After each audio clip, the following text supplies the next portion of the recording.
રાજ્યપાલ આચાર્ય દેવવ્રતજીએ ગાંધીનગરમાં સરસ્વતી સદનમ અને ઐશ્વર્યમમાં 32 આવાસનું લોકાર્પણ કર્યું।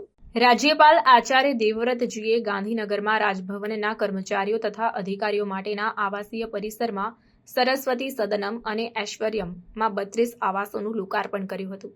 આચાર્ય દેવવ્રતજીએ રાજભવન સ્ટાફ પરિવારને દિવ્ય ભવ્ય આવાસ અર્પણ કરતા આ આવાસમાં નિવાસ દરમિયાન સૌનું જીવન સુખમય, શાંતિમય અને સંપૂર્ણ સ્વસ્થ રહે તેવી શુભકામનાઓ પાઠવી હતી।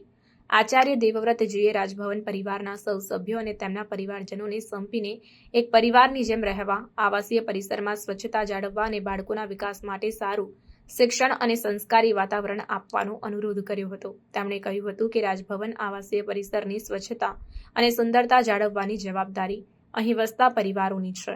આ પરિસરને એવું આદર્શ અને આખા રાજ્ય માટે ઉદાહરણીય બનાવવું કે બહારના લોકોને આ પરિસરની મુલાકાત લેવાનું અને પ્રેરણા લેવાનું મન થાય। રાજભવન આવાસીય પરિસરમાં ₹48.4 કરોડના ખર્ચે 6 ટાઈપના 96 આવાસ અને ઘ ટાઈપના 32 આવાસનું નિર્માણ કરાયું છે। 300 લોકોની ક્ષમતાવાળા કોમ્યુનિટી હોલ સરસ્વતી સદનમનું પણ નિર્માણ કરાયું છે।